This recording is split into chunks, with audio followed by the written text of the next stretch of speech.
Bonjour Paul Morera. Bonjour. Vous êtes le fondateur de l'agence Première Ligne qui produit notamment Cache Investigation, présenté par Élise Lucet. Informer n'est pas un délit, c'est le livre que vous co-dirigez donc avec Fabrice Arfi de Mediapart, publié chez Calman Levy.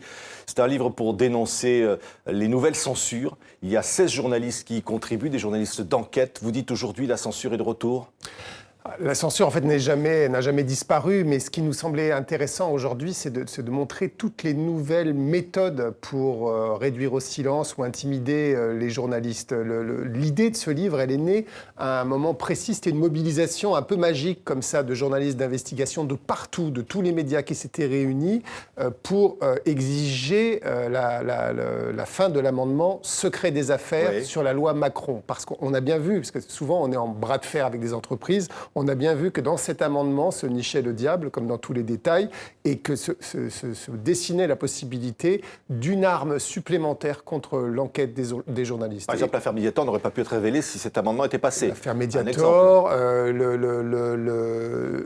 la très belle enquête d'Édouard Perrin sur la manière dont PricewaterhouseCoopers réduit la fiscalité des grosses entreprises au Luxembourg. Enfin, on pourrait aligner les exemples à l'infini comme ça. C'est-à-dire que c'était une arme de plus dans l'arsenal des multinationales. Là, vous avez gagné, donc cet amendement n'a pas lieu. Ce qui n'empêche pas, vous dénoncez, les journalistes dénoncent des nouvelles officines, des pressions, des directeurs de communication, l'impossibilité de travailler, voire des menaces de mort. Alors, dans le livre, donc, il y a 16 journalistes qui ont raconté chacun une histoire, un témoignage de ce qui leur arrive. Ça va effectivement du plus violent. Gérard Davet et Fabrice Lhomme du Monde, à cause de leurs enquêtes sur Sarkozy, ont été suivis, ça s'est établi, par le photographe personnel de Sarkozy, ont été dénoncés à des journaux comme Valeurs Actuelles qui ont évoqué la présence d'un cabinet noir chez Hollande, etc., ont reçu des menaces de mort très précises. D'ailleurs, ils vivent sous la protection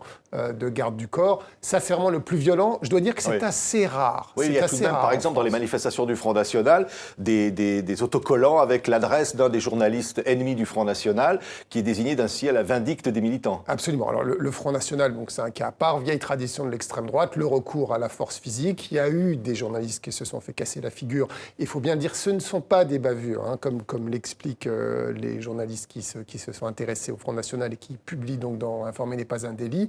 Il y a eu une petite remarque de la part de Marine Le Pen qui leur prouvait qu'elle savait qu'ils s'étaient fait casser la figure et que ça pouvait leur arriver à nouveau. Donc ça, encore une fois, cette violence-là, elle existe, elle est pas si fréquente parce qu'aujourd'hui, c'est plus les cabinets d'avocats et les directeurs de la communication qui tentent de contrôler Par exemple, Denis Robert, d'enquête donc Clearstream, il a 60 attaques en justice, 10 ans de procédure pour finalement être blanchi. Donc il y a une espèce de pression administrative et juridique. Harcèlement judiciaire. Ça, c'est vraiment le cas le plus extrême de harcèlement judiciaire qu'on a eu en France ces dernières années. Il faut vous imaginer qu'à chaque fois que quelqu'un sonne à votre porte le matin, c'est un huissier avec une assignation supplémentaire d'une banque russe à Moscou.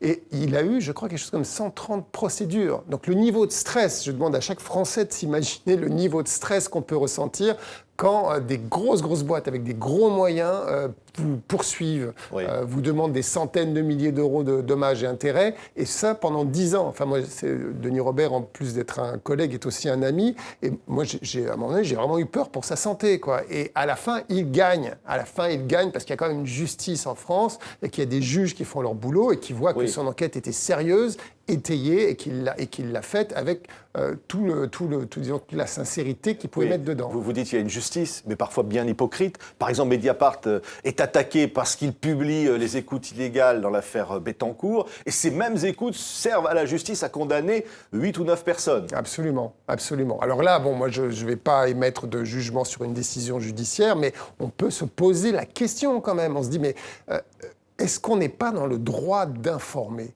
On est quand même dans un cas précis avec des personnages publics qui sont des personnalités politiques. Comment est-ce qu'on peut empêcher le public de savoir ce qui s'est passé avec Madame Bettencourt alors qu'il y a des gros soupçons de financement politique. Et donc, effectivement, ces mêmes enregistrements qui ont été faits je crois que c'était par le maître d'hôtel, ils vont se retrouver utilisé comme pièce publique diffusé pendant dans un le procès. Voilà. Donc c'est effectivement hypocrite, incohérent et suspect. Oui, il y a des documentaires. Je le disais, vous produisez Cache Investigation avec Élise Lucet. Alors, on voit aujourd'hui avec Vincent Bolloré, un de vos journalistes, donc Fabrice Arfi, aurait été interdit sur Canal+ pour parler du livre dont nous parlons d'ailleurs en ce moment. Alors, je crois qu'il y avait eu une prise de contact avec Fabrice Arfi il y a maintenant, effectivement, quelques semaines, quelques mois, lui proposant une date pour parler de ce bouquin au Grand Journal et qu'il a été décommandé de manière un peu bizarre. C'est une censure, ça ? C'est une forme.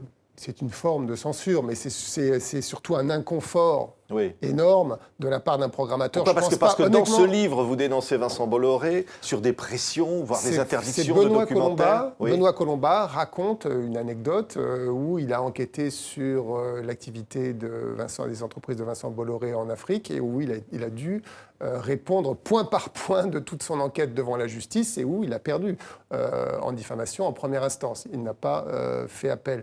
Et ça, c'est un témoignage qui révèle en fait je pense, une des pressions majeures à laquelle fait face le journaliste, qui est la pression judiciaire. C'est vrai que dans Cache Investigation, nous, on pèse chaque mot. On le fait voir par un avocat.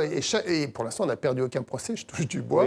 Vous suscitez des polémiques. On a vu Rachida Dati poursuivi dans un couloir qui répond à Élise Lucet. C'est un personnage public. On lui a posé une question claire sur un conflit d'intérêts possible entre son rôle de députée et l'appui qu'elle apporte à une dictature qui est l'Azerbaïdjan. On veut savoir si dedans, il n'y a pas des histoires qui ont à voir avec le gaz. Il y a des soupçons forts qui ont été émis par des députés européens. Il est légitime qu'elle réponde à cette question. Elle est élue du peuple. C'est impossible. Aux États-Unis, ça n'existerait pas. Quelqu'un qui relève d'un soupçon comme ça doit s'expliquer. On ne peut pas juste insulter quelqu'un en lui disant « ma pauvre fille, votre pauvre carrière ». Ça n'existe pas. Alors comment vous faites Cache Investigation ? C'est de plus en plus difficile ? On vous ferme les portes ? On vous menace ? Il y a les deux. Il y a les deux. Bizarrement, il y a les deux. C'est-à-dire, d'un côté, il y a ceux qui ferment les portes et qui se disent forteresse. Et puis, bizarrement, il y a des responsables économiques et politiques qui comprennent qu'en fait, on vit dans une société où on ne peut pas fuir à ses responsabilités, où on doit répondre. Quand on est mis en cause, on doit absolument répondre aux questions qui sont posées par le public.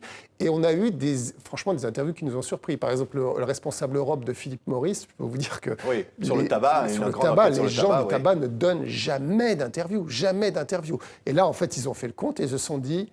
Bon, il y en a marre de la chaise vide, il faut qu'on fasse face à nos responsabilités. Et ils ont répondu aux questions de ce livre, j'en reviens, c'est un manifeste, on en parle beaucoup, c'est un événement, toute la presse en parle.